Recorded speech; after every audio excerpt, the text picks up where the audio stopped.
So, here it is. It is Charles's old bike. I bought it for 265 euros.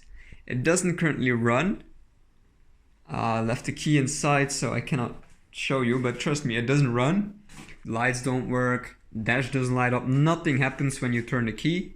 But it's an R125 2014 with about 20,000 kilometers on it.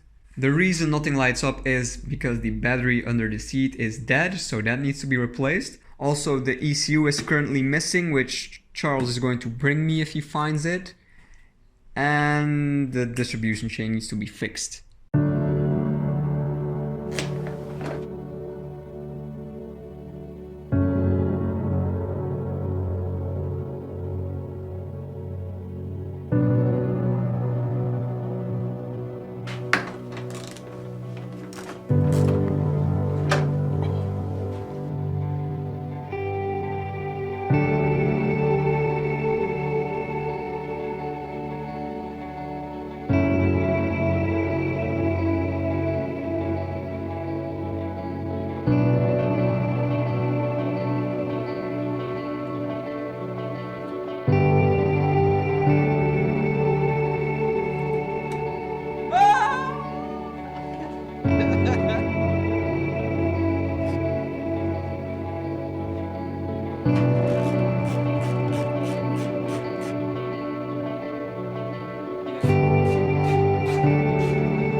What's up guys, my name is Legend and welcome to my YouTube channel. Now as you guys can see, the R125 build has been fully completed. I just wanted to make this video to kind of show the full build in short in one video. If you want to see everything more in depth, the playlist of every single episode of this build will be in the description. But I had a lot of questions, so I figured I will do a small Q&A about the project to answer you guys' questions. So let's get started.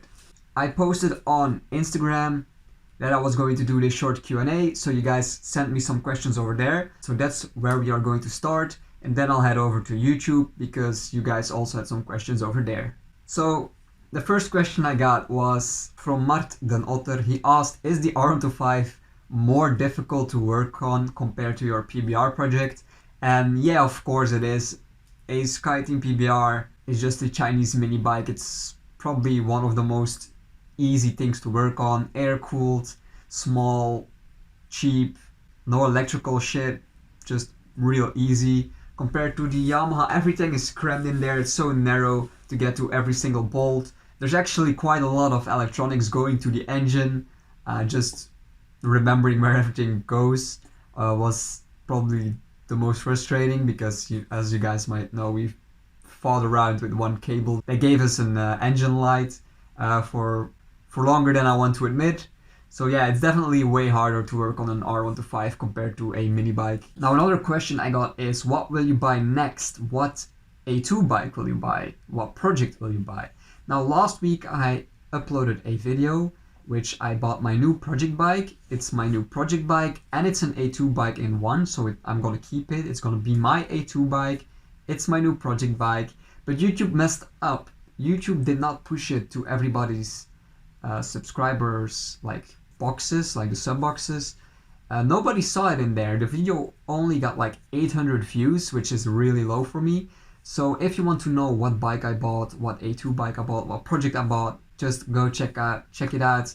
Link will be up there and down there. Then another question I got was, did you already sell it or are you planning on selling it? Yeah, the bike has already been sold. It's at a new owner. She is very happy with it. Actually sold it like a month ago already. Like the bike has been finished for a while now. The videos just come a little bit later. But yeah, it's been sold for about maybe even 2 months now. But yeah, it's been sold.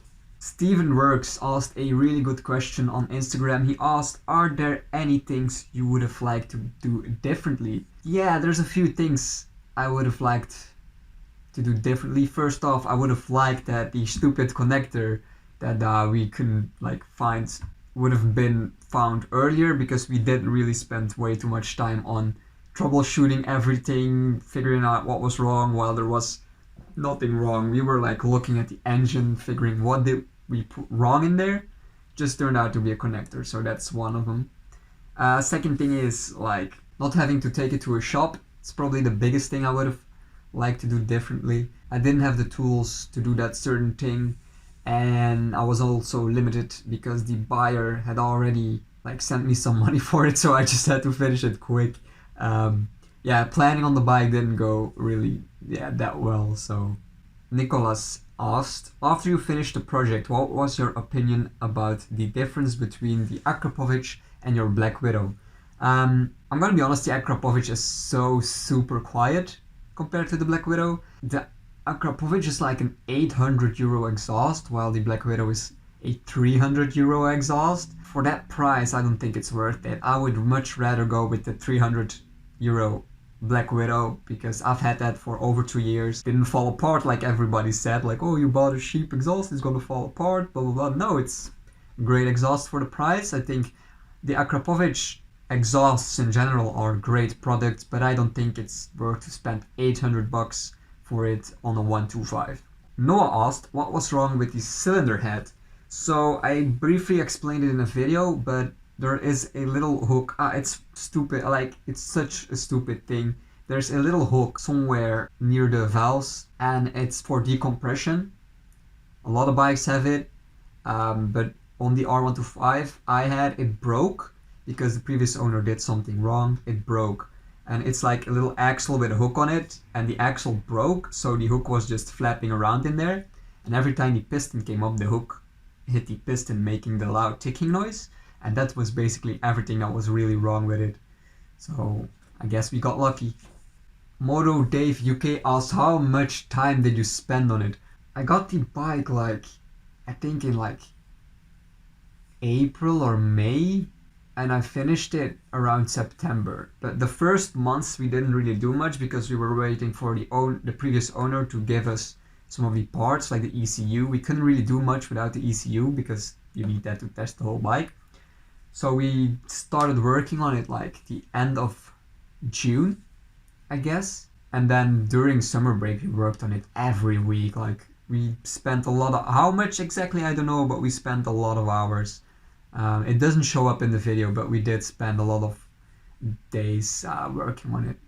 Then a big question everybody is asking, how much money did I spend on it? Now, I spent 265 euros on the bike itself. Everybody knows that, I think, by now you should know. But everybody asked, how much did you spend in total? Like fixing it, buying parts, taking it to the shop. In total, I spent 735 euros on the R125. That includes buying the bike and everything. Like everything was 735 euros.